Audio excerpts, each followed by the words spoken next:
Bapak Ibu Saudara, hari ini saya akan membahas persis seperti judulnya, batin yang damai sempurna. Mengapa saya membahas judul ini? Karena seyogianya kita manusia, batin kita kadang-kadang bisa kacau, ya. Dan itu manusiawi. Ya, manusiawi. Batin yang bergejolak, kadang bahagia, kadang bosan, kadang suntuk, ya. Kadang banyak masalah. Kadang gelisah tapi tidak ada persoalannya. Pernah mengalami? Gelisah saja begitu ya. Pokoknya gelisah saja. Nah, itulah manusia, perasaan kita bergejolak dan itu bagian dari duka. Obatnya apa? Nah, saya sudah buat resep ya, panjang sekali. Ya, karena dulu saya jualan obat, jadi terbiasa dengan resep. Bapak Ibu Saudara, hari ini kita akan belajar cukup serius. Semoga benar-benar membawa manfaat untuk Bapak Ibu semuanya. Sang Buddha pernah bercerita seperti ini. Ada seekor anjing. Anjing ini bernanah di kepalanya dan gatal luar biasa. Kemudian sekujur badannya juga seperti kena kusta. Sekarang penyakit kusta sudah hampir punah barangkali ya. Atau mungkin di Indonesia sudah punah. Kalau di India masih tersisa. Nah, anjing itu bernanah di kepalanya, kulitnya seperti terkena kusta. Dia gatal luar biasa. Lalu dia duduk di bawah meja sambil menggaruk-garuk. Tapi bagaimanapun dia menggaruk, dia tetap gatal. Jadi dia berpikir, mungkin di bawah pohon gatal saya akan berkurang. Pergilah anjing ini ke bawah pohon. Sudah di bawah pohon dia masih gatal. Menggaruk-garuk. Dia berpikir mungkin kalau saya berjemur di bawah matahari gatalnya akan berkurang. Pergi dia ke padang rumput, bagian yang banyak rumputnya, duduk dia di sana. Tapi gatalnya tidak berkurang, gatal sekali. Mengapa demikian? Karena yang keliru bukanlah tempatnya, tapi yang keliru adalah kulitnya. Begitu ya? Kadang-kadang ini bisa terjadi pada hidup kita. Saya ini kacau ya. Itu karena tetangga saya itu loh. Kalau saya nggak tinggal di sini, saya pindah tempat, saya pasti lebih damai. Saya ini kacau ya. Itu karena tempat kerja saya itu ada si Anu loh. Ya mungkin saja ya. Tapi mungkin saja kulit kita yang gatal ya. Nah, jadi mungkin saja batin kita kacau, bisa karena orang lain tapi bisa juga karena diri sendiri. Lalu Bante obatnya apa? Mari kita buka Parita Biru halaman 89.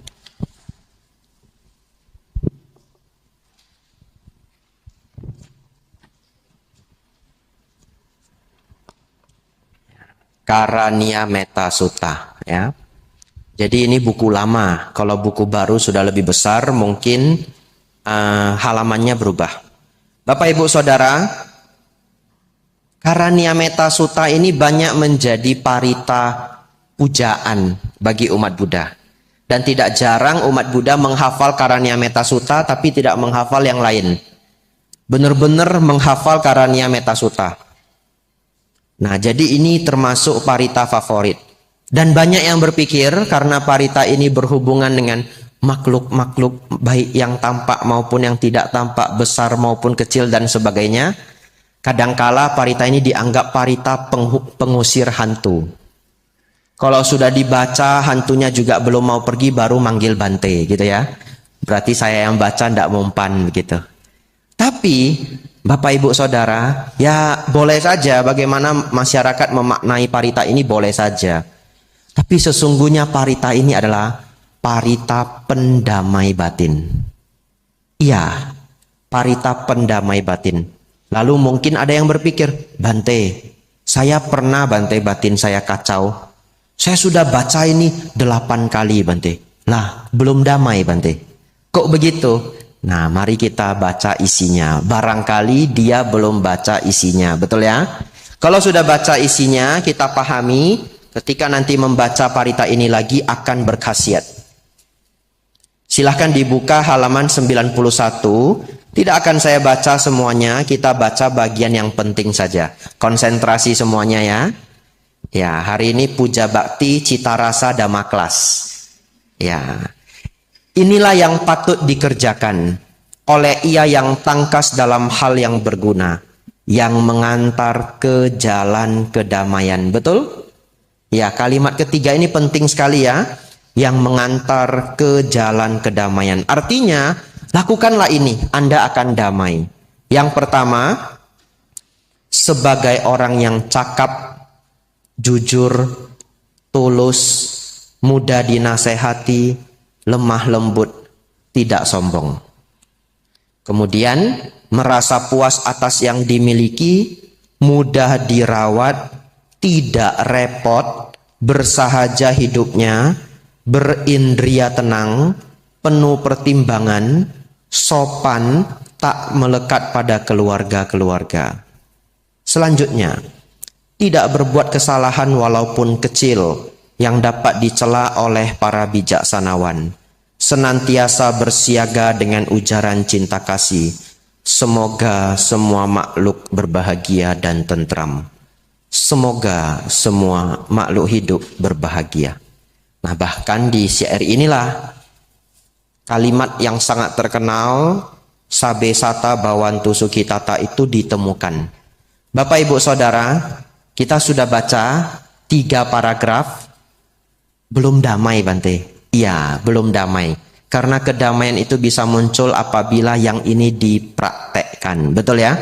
Karena ini semuanya adalah nasihat. Jadi kalau kita baca saja berulang-ulang, karania mata kusalena yantang santang padang abisa meca.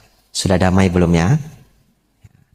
Ya, damai ya, tapi tidak maksimal. Bapak Ibu Saudara, memulai dari 3 paragraf ini, sudah saya rangkum ternyata Karania Metta Sutta yang tadi kita baca itu mengandung nasihat 7+1.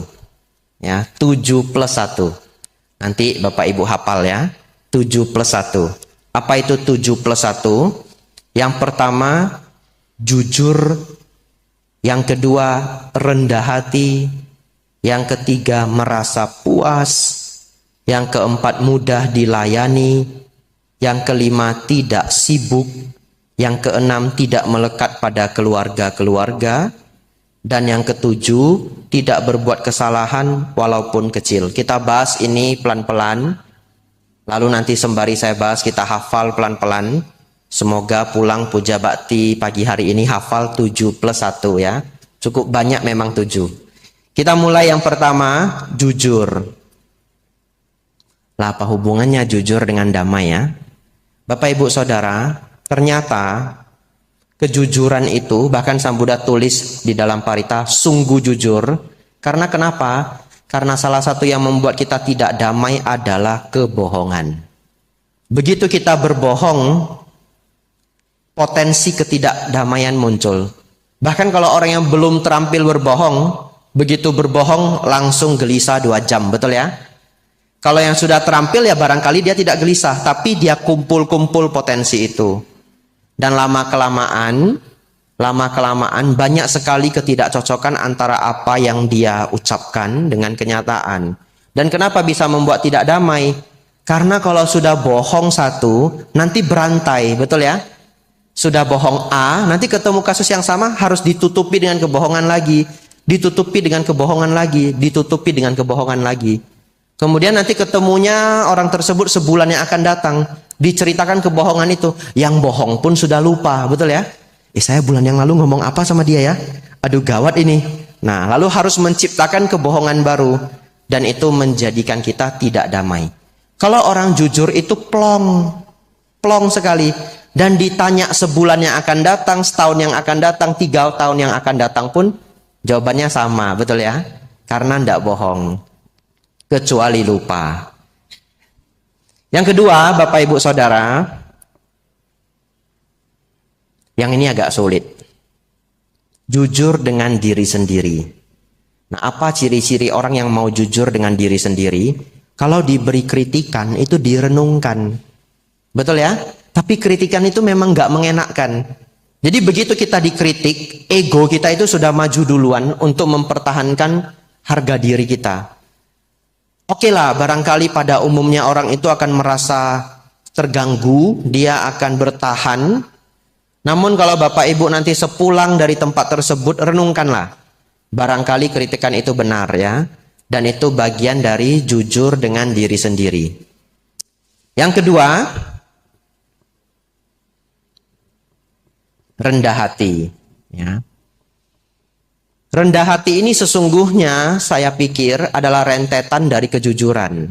Kenapa? Karena orang yang tidak rendah hati itu maka lawan katanya adalah tinggi hati atau sombong. Dan di balik kesombongan itu banyak juga ketidakjujuran. Kenapa? Dia memiliki 2, dia katakan 5. Dia memiliki 5, dia katakan 10. Sedangkan orang yang berendah hati, bahkan dia punya 2, tidak perlu orang lain tahu. Dia punya 10, kalau bisa orang lain tidak perlu tahu. Nah, dan bagaimana kerendahan hati ini membawa kedamaian? Karena kesombongan itu akan ditagih orang. Saya loh Pak Bu, saya itu punya kebun 20 hektar, tidak besar, sekedar gitu ya. Cuma 20 hektar. Itu pun ya iseng saja. Wah, sombong sekali orang ini ya. Sudah sombong sekedar katanya ya.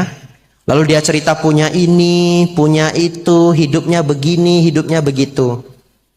Selewat 2 tahun, ada teman baiknya atau temannya perlu bantuan. Carinya siapa? Ya cari bapak ini, wong katanya punya kebun 20 hektar, betul ya?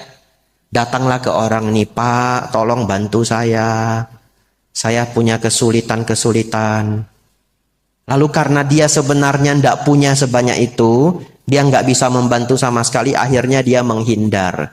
Dan dalam keadaan dia menghindar itu bagaimana damai, betul ya? Kenapa? Karena sombong itu ditagih orang. Bapak Ibu hafal ini, sombong itu ditagih orang. Jadi begitu kita memancarkan kesombongan, ingatlah, kesombongan itu bisa ditagih orang. Dan ketika ditagih oleh seseorang, batin bisa menjadi kacau. Tapi kalau kita selalu berendah hati, punya pun orang tidak tahu, bisa ini bisa itu orang pun jarang tahu, satu ketika diminta bantuan kita biasa saja. Karena kita bisa membantu. Saya punya pengalaman. Ada seorang guru, tidak perlu tahu siapa Bapak Ibu ya, tidak ada namanya, tapi ini kenyataan yang saya pernah alami. Guru ini mendapatkan gelar dari negara, mendapatkan gelar dari kerajaan. Tinggi sekali pangkatnya, tapi kemampuannya hampir bisa dikatakan minim. Dan dia hidup dari nama besar yang sesungguhnya tidak dia miliki kemampuan itu. Akhirnya bagaimana? Menjadi beban hidup seumur hidup. Karena gelar itu kalau sudah diberikan tidak bisa dicabut lagi. Nah lalu akhirnya guru ini diminta mengajar. Dan setiap kelas guru ini tidak pernah datang. Setiap kelas tidak pernah datang. Kenapa? Karena barangkali beliau pun tidak sanggup mengajar. Akhirnya bagaimana? Akhirnya bagaimana damai. Betul ya? Bagaimana damai. Tapi kalau seseorang hidup sangat rendah hati, maka akan menjadi damai. Selanjutnya, yang ketiga Bapak Ibu Saudara, gampang merasa puas. Bapak Ibu Saudara, saya baru kembali ke Indonesia tahun ini, 4 tahun di Thailand, dan selama saya di sana, ada satu biku yang sangat saya sukai pengajarannya. Namanya adalah Bante Payutto. Barangkali di sini belum pernah ada yang dengar mungkin ya, kecuali yang rajin baca buku. Ada sudah 2-3 buku beliau diterjemahkan ke bahasa Indonesia. Bante Payutto ini unik Bapak Ibu. Beliau sangat cendekia. Umur sebelum 20 tahun beliau sudah mencapai pali 9 dan itu sulit sekali. Mencapai pali 9 di Thailand ya. Dan itu belum berumur 20 sudah mencapai pali 9. Kemudian beliau juga sembari belajar bahasa Pali, beliau kuliah mengambil Buddhist Studies sampai mencapai tingkat doktor di usia sangat muda. Sekarang beliau sudah umur 80-an dan masih hidup.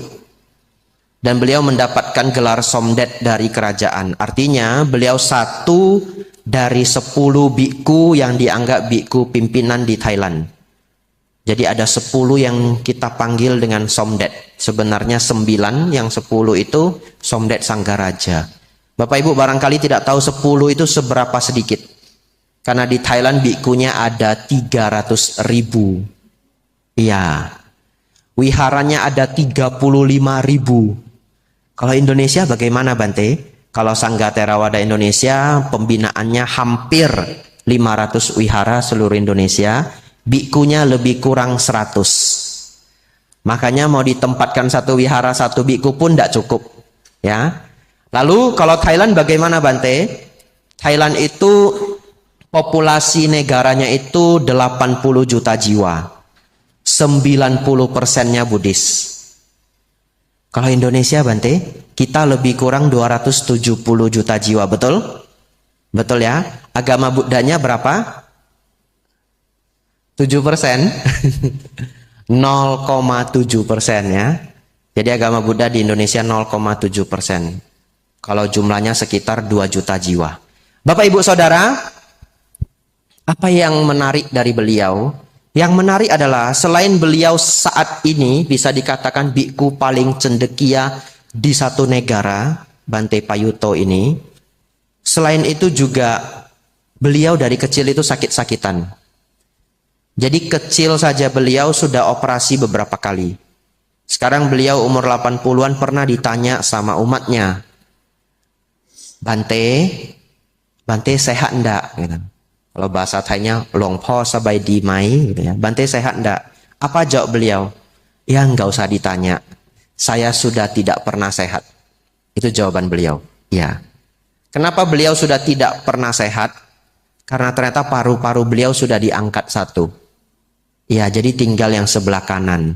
Memang dari kecil beliau sakit-sakitan. Lalu apa hubungannya dengan Dhamma?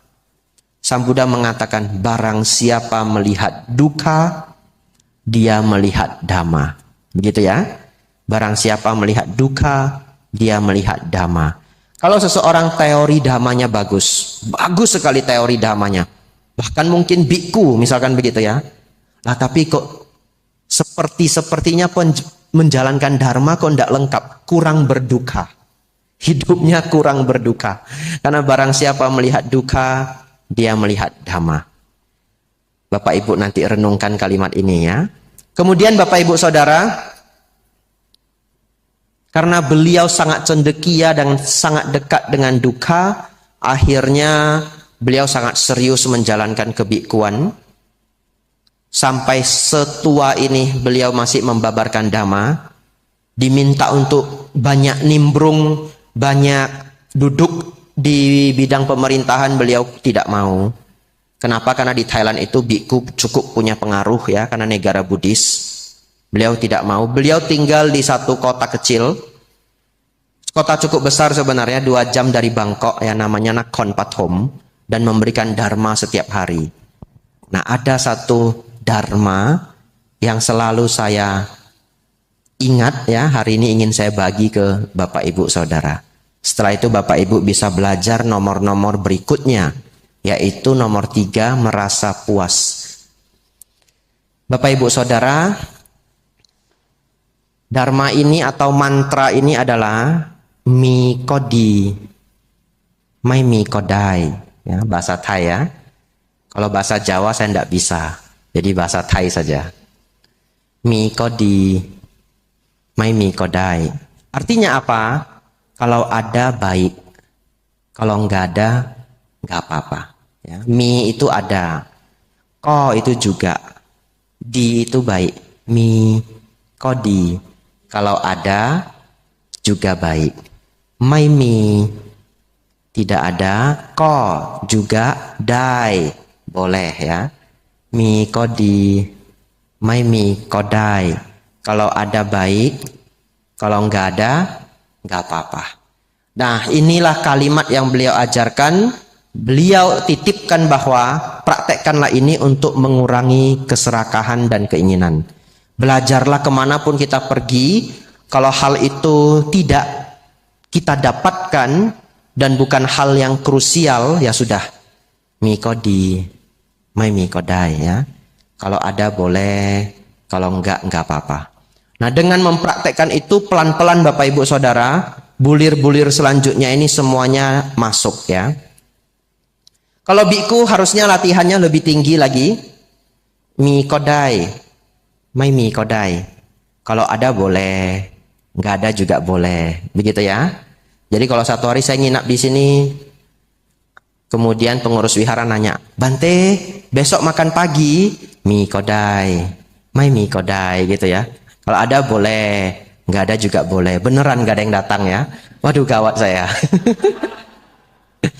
Siangnya nanya lagi, Bante makan siang Bante, mie kodai, mai mie kodai. Nggak ada pula yang datang ya.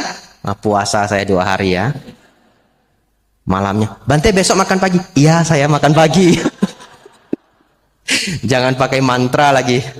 Ya, Bapak Ibu Saudara, nomor 3 itu merasa puas, nomor 4 mudah dilayani. Saya pikir 2 ini kita gabung saja supaya gampang hafalnya. Karena kalau orang yang merasa puas, hidupnya pun memang mudah dilayani. Begitu ya. Kenapa harus belajar merasa puas? Ini penting sekali. Karena cara kerja pikiran kita itu memang tidak pernah terpuaskan. Ya, manusia itu punya sifat sulit terpuaskan. Dan apa yang kita dapatkan, setelah kita dapatkan kita bahagia, kemudian kebahagiaan itu akan menguap pelan-pelan, menguap pelan-pelan. Maksudnya apa? Masih ingat dulu kalau punya cita-cita ingin punya motor atau mobil kesayangan, terserah pengalaman Bapak Ibu Saudara. Coba renungkan hari pertama motor atau mobil kesayangan itu datang. Hari pertama, senang sekali ya. Belum berdebu sudah dilap begitu ya. Wah, hati-hati nanti kena matahari, ditutup kan begitu ya. Dan sebagainya. Pertanyaan saya, kalau sudah 1,5 tahun, bangun pagi-pagi kita lihat motor atau mobil kesayangan kita itu, apakah bahagianya sama dengan hari pertama? Beda ya. Apalagi kalau sudah 3 tahun, apalagi kalau sudah 5 tahun. Kenapa? Karena kebahagiaan manusia itu menguap pelan-pelan. Kebahagiaan duniawi itu sifatnya menguap. Karena menguap, kita mau keinginan yang lain. Oleh karena itu, kita sulit terpuaskan. Supaya Bapak Ibu nanti mudah terpuaskan, belajarlah bersyukur, ya, belajar bersyukur, lalu sering-sering ya. Kalau apa yang tidak didapatkan nanti mikodi, mai mikodai, begitu ya. Lanjut nomor 5. Bapak Ibu Saudara, nomor 5 itu tidak sibuk. Dan ini kebenaran. Bante, batin saya selalu gelisah Bante. Saya jarang damai Bante. Mau meditasi sulit Bante. Ya iya, wong kerjanya nggak pernah libur pagi sampai pagi. Betul ya? Bagaimana bisa damai? Karena terlalu sibuk. Namun, namanya hidup di kota, betul ya? Pasti banyak kesibukan. Oleh karena itu saya beri saja saran. Bapak Ibu kalau sibuk harus well managed ya. Well managed itu diatur dengan baik. Sibuk itu belum tentu produktif. Jadi nanti renungkan kalimat saya. Semoga kesibukan bisa dikurangi, produktivitas bisa ditambah. Bagaimana caranya? Misalkan membudidayakan mencatat. Takut apa yang dikerjakan nanti kelupaan. Pagi-pagi bangun dicatat dulu, hari ini apa yang mau saya kerjakan. Kalau hal yang dikerjakan itu hal yang sangat penting, pakailah checklist. Ya, buat checklist. Kenapa demikian? Karena Bapak Ibu mungkin tahu, perusahaan pesawat yang sebesar itu, mereka itu tidak boleh ada error. Error kecil pun bisa mengakibatkan kefatalan. Bagaimana cara perusahaan pesawat yang sebesar itu menjalankan sistemnya? Mereka selalu membuat daftar checklist. Apa saja yang harus dilakukan. Tidak boleh miss. Jadi mereka tidak mengandalkan memori, tapi mereka mengandalkan checklist. Bahkan ada orang rajin sekali, dia seorang dokter bedah. Dia nulis buku hanya mengenai checklist. Judul bukunya Checklist Manifesto. Nama dokternya Atul ya, tapi tidak ada di bahasa Indonesia. Artinya checklist ini adalah hal yang sangat serius. Jadi kalau Bapak Ibu Saudara hidupnya cukup sibuk, supaya mengurangi kesibukan agar batin menjadi lebih damai, biasakanlah mencatat. Nah, supaya apa? Pikiran tidak kacau. Karena tidak terbebani harus ngingat ini, ngingat itu, ngingat ini, ngingat itu. Bawa saja catatan, mau kertas boleh, HP boleh, bawa kemana-mana. Kemudian yang kedua adalah supaya tidak terlalu sibuk, ada healingnya, begitu ya. Kan zaman sekarang maunya healing. Tapi healingnya itu bagaimana healing? Ya bisa healing secara dhamma. Misalkan seminggu sekali ikut puja bakti. Ya, atau kalau ada kesempatan ngambil atas sila di rumah. Atau ikut retreat, begitu ya. Dan saran saya juga, apabila Bapak Ibu sangat-sangat sibuk, aturlah juga jadwal istirahat. Ada seorang psikolog sangat terkenal, namanya Jordan Peterson, seorang Kanada. Dia jadi psikolog klinis selama 30 tahun. Psikolog klinis itu artinya apa? Itu psikolog yang dengerin masalahnya orang. Ya, jadi psikolog itu nggak semua kerjaannya dengerin masalah orang. Itu hanya yang klinis, karena psikologi itu banyak bagian. Dia psikolog klinis profesional selama 30 tahun, artinya dia sudah dengar masalah orang yang begitu banyak macam. Lalu dia melihat ada pola. Cukup sering pengacara-pengacara di Amerika, saya tidak tahu kalau di Indonesia, sering stres. Dan kadang-kadang mereka stres berat sampai depresi. Kenapa demikian? Ternyata para lawyer, para pengacara itu kalau sudah fight kasus, mereka tidak ada waktu libur sedikit pun. Berlomba-lomba untuk mencari cara menjatuhkan lawan. Jadi kalau dia ngambil banyak kasus, apalagi kalau dia terkenal kasusnya itu nggak akan habis, kasusnya akan sangat banyak.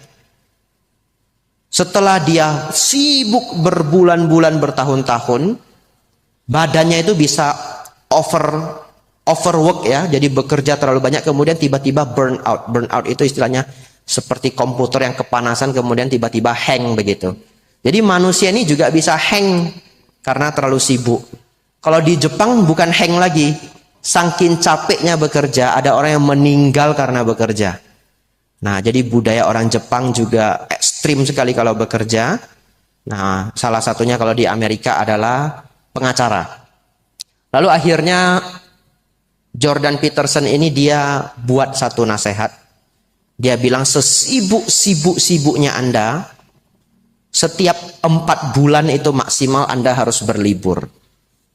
Ya, sesibuk-sibuk-sibuknya 4 bulan harus berlibur.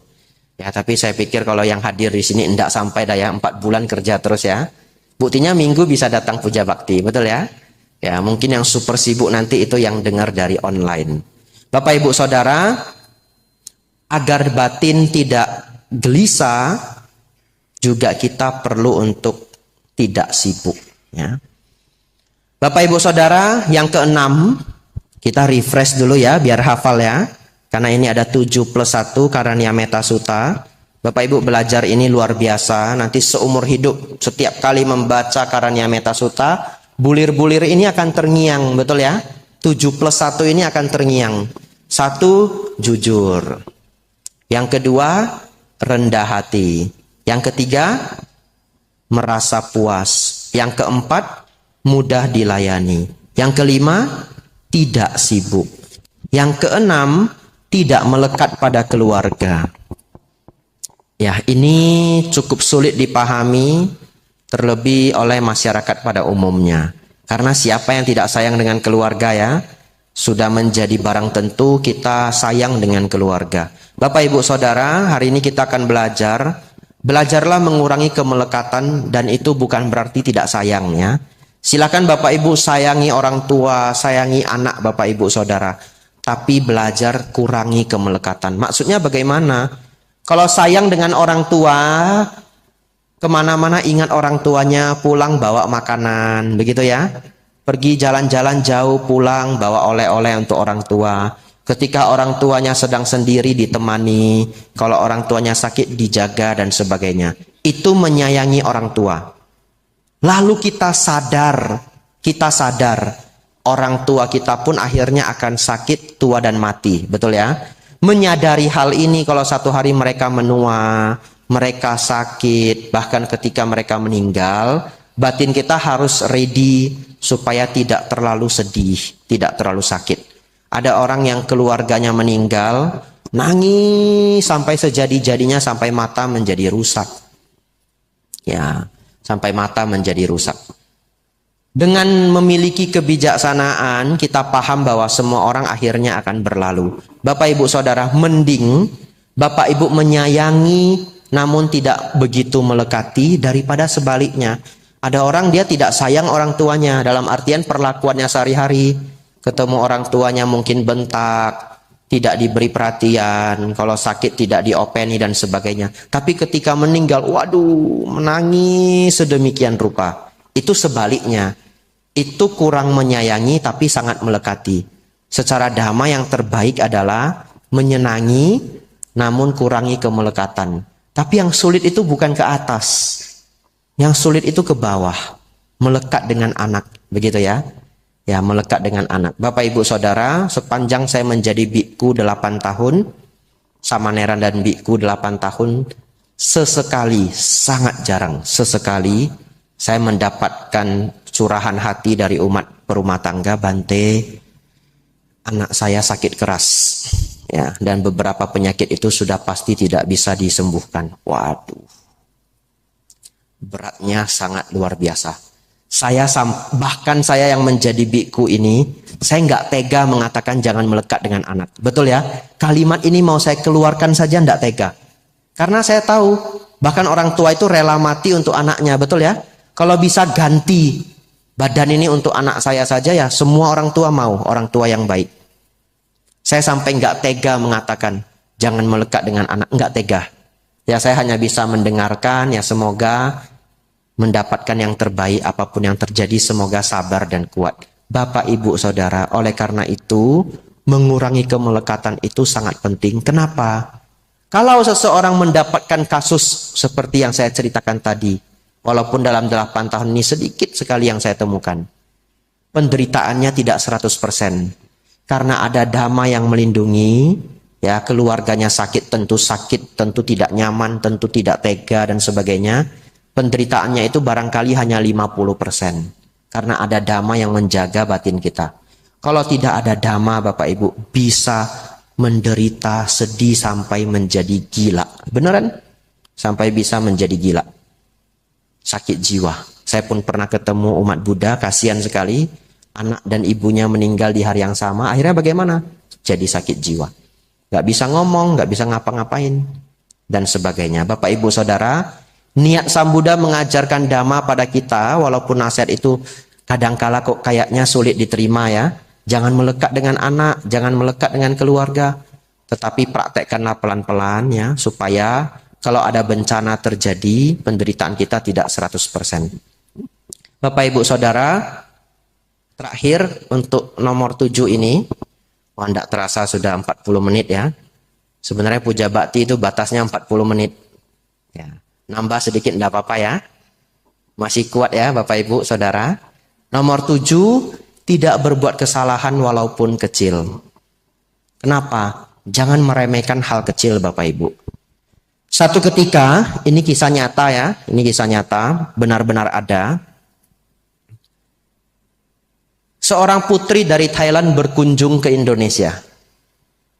Jadi kalau kita ke Thailand, begitu dengar kata Indonesia, orang Thai ingatnya ini, ingatnya cerita ini. Jadi dulu ada seorang putri dari Thailand jalan-jalan ke Indonesia. Beberapa kali ya anak dari raja itu datang ke Indonesia. Apakah ke Jakarta Dhammacakka, kalau yang untuk zaman-zaman sekarang. Tapi dulu juga pernah ada anak raja, seorang putri datang ke Indonesia. Ketika dia datang, dia berkunjung ke tempat-tempat istimewa, barangkali istana dan sebagainya.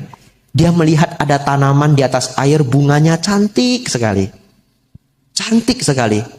Lalu dia minta bunga ini beberapa tangkai. Lalu mau dibawa ke Thailand. Tentu pejabat yang terkait memperbolehkan. Lah karena bunga itu sebenarnya nggak istimewa di Indonesia. Kalau mau ya boleh. Ya dibungkuskan kemudian dia bawa ke Thailand. Ini barangkali seperti acara kemarin, acara besar. Ya, pejabat kita juga membungkuskan apa? Tanaman. Apa itu yang untuk anti yang biasa ditanam di pinggir laut? Mangrove ya. Ya, Indonesia juga menghadiahkan mangrove ke pejabat-pejabat yang datang. Akhirnya putri ini Bapak Ibu Saudara, dia bawa bunga tanaman ini ke Thailand. Dia tanam di istana. Nah, dia buat kolam kecil, isinya tanaman ini semua dari Indonesia. Bagus sekali. Dia beri nama Patok Cawa. Patok Cawa. Nama bunga ini kalau di Thailand. Bunga bahasa Thainya dok mai. Dok mai gitu ya. Nadanya harus pas loh ya. Tidak boleh salah. Nah, dok mai Patok Cawa. Akhirnya Bapak Ibu Saudara satu ketika banjir. Karena Thailand itu sangat sering banjir. Bunga ini hanyut ya. Bunga ini hanya sedikit. Hanya satu kolam kecil di antara sungai yang sangat besar di Thailand. Sepele, tidak ada masalah. Lalu kemudian kaburlah bunga ini pergi ke laut. Pergi ke sungai. Bapak Ibu tahu tanaman apa ini? Eceng gondok. Eceng gondok kan bunganya bagus sekali toh? Oh iya. Eceng gondok ini kemudian kabur ke sungai. Sekarang Bapak Ibu silahkan jalan-jalan ke Thailand. Eceng gondoknya banyak sekali. Dan itu dari Indonesia. Bapak Ibu Saudara, setiap kita ingin melakukan kesalahan walaupun kecil, ingatlah si eceng gondok ini. Kalau bisa janganlah punya kesalahan walaupun kecil. Tahan diri ini. Kan gak ada yang lihat ya. Saya ambil aja ya. Kayaknya gak ada yang lihat ini. Ini juga kayaknya jumlahnya gak bisa dihitung ini. Tak ambil aja dah ya. Begitu mau ambil Bapak Ibu, tiba-tiba suara saya muncul. Ingat eceng gondok Bapak Ibu. Oh ya, nggak jadi deh. Karena masalah kecil bisa menjadi besar. Begitu ya. Bapak Ibu Saudara, itu bulir ketujuh. Lengkap sudah 7 bulir. Saya ulang sekali lagi, mari kita hafal ya. Yang pertama, jujur. Yang kedua, rendah hati. Yang ketiga, merasa puas atau bersyukur. Yang keempat, mudah dilayani. Yang kelima, tidak sibuk. Yang keenam, tidak melekat pada keluarga-keluarga. Yang ketujuh, tidak berbuat kesalahan walaupun kecil. Ya, Bapak Ibu hafal ya, besok keluar ujian. Ya. Terakhir, 7 plus 1. Yang terakhir Bapak Ibu Saudara, menutup ceramah Dhamma saya hari ini adalah praktek Sabbe Sata Bawantu Sukitata. Semoga semua makhluk hidup berbahagia. Ini susah sekali Bapak Ibu. Kenapa saya katakan susah? Coba doanya apa? Semoga semua makhluk hidup berbahagia. Semua. Bapak Ibu yang bilang ya. Semua toh. Bapak Ibu yang bilang ya. Satu ketika Bapak Ibu ke tempat kerja, tempat dagang, tempat saudara, silakan. Kemudian ada satu orang gak senang dengan kita. Baru ketemu kita sudah mencerca, sudah mencela. Lalu Bapak Ibu marah, ingin membalas, ingin kalau dia membentak, normalnya kita ingin ikut bentak, betul ya? Nah, bisa enggak? Ketika kita dibentak, dicela, dicerca, dibully, Sabbe Sata Bawantu Sukitata. Sudahlah. Yang penting dia berbahagia. Bisa enggak? Susahnya luar biasa, betul ya? Padahal doanya kita apa? Semoga semua makhluk hidup berbahagia. Kata semua ini kan berarti yang senang dengan kita juga yang nggak senang dengan kita, betul ya? Tapi ketika bertemu yang nggak senang dengan kita, sulitnya minta ampun, sulitnya minta ampun. Tapi Bapak Ibu Saudara, kalau Bapak Ibu berani, Bapak Ibu sanggup, Bapak Ibu luar biasa, praktekkan ini. Caranya bagaimana? Satu ketika kita tahu orang ini nggak senang sama kita. Kita tahu apapun yang kita lakukan akan salah di matanya. Kita tahu, bukan tidak tahu. Praktekkanlah ini. Ya sudah. Saya sabar saja. Kalau saya tambah api, nanti dia juga semakin panas. Ya sudahlah. Semoga semua makhluk hidup berbahagia. Harapan saya semoga satu hari dia bisa lebih bijaksana. Tapi kita juga jangan dekat-dekati dia. Sudah tahu dia tidak senang sama kita ya. Kita menghindar. Dia belok kanan, kita belok kiri. Dia ke kiri, kita ke kanan. Nanti ditanya, kamu kenapa menghindari saya terus? Lah memang apa aja yang kita kerjakan salah, begitu ya? Enggak, kebetulan. Ya begitu ya? Artinya Bapak Ibu Saudara, ini bukan dhamma yang gampang dipraktekkan. Kedengarannya gampang. Sabbe Sata Bawantu Sukitata. Sandal saya hilang. Waduh. Kenapa ini orangnya curi sandal saya? Kenapa dia nggak ada hati nurani? Waduh, ngomel setengah hari. Susah toh sandalnya hilang. Sabe sata bawantu sukitata, saya sial, ya sudahlah. Begitu ya. Ini intermezzo Bapak Ibu. Kalau Bapak Ibu ke India, atau mungkin di mana saja sebenarnya, tempat Sang Buddha mencapai penerangan sempurna namanya Bodh Gaya. Kalau kita mau masuk itu di metal detektor. Barang kita di scan. Kenapa? Dulu pernah dibom. HP ndak boleh masuk. Kalau bawa kamera harus bayar. Lalu begitu kita sampai di pintu gerbang, kita sudah pengecekan begitu banyak level ya. Sampai di pintu gerbang utama, sandal ndak boleh masuk. Tapi itu India, bukan Jepang, bukan Singapura. Akhirnya sandal itu bagaimana? Harus diparkirkan. Dan kemungkinan hilangnya kalau Bapak Ibu pakai sandal mahal itu 50-50. Ya, kecuali pakai swallow ya. Tapi siapa yang ke India pakai sandal murah begitu ya? Udah jauh-jauh bayarnya pakai dolar, pasti pakai sandal yang bagus. Gimana biar nggak hilang Bapak Ibu? Ada dua cara. Cara paling aman, dibungkus, simpan di tas. Betul ya? Nah, cara kedua, mudah-mudahan aman. Ini cara kedua, mudah-mudahan aman. Ini saya diajari orang. Sandal kiri taruh di ujung kiri, sandal kanan taruh di ujung kanan. Itu caranya. Jadi pas malingnya mau ngambil, wah ini merek bagus. Loh kok cuma satu? Dia cari, enggak ketemu. Nah dia ambil yang lain. Nah kecuali pencurinya ini punya effort luar biasa ya. Lain cerita, dia cari di kiri, dia cari di kanan. Tapi ya enggak mungkin kalau dia mau nyuri kan harus cepat-cepat begitu ya. Ya jadi satu di kiri, satu di kanan. Bapak Ibu Saudara, praktekkanlah sabe sata bahwantu sukitata pada suasana yang gampang maupun pada suasana yang sulit.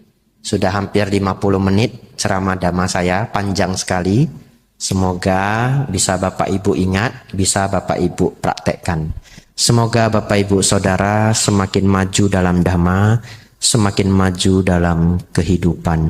Sabe sata bhavantu sukhitata. Semoga semua makhluk hidup berbahagia. Sadu, sadu, sadu.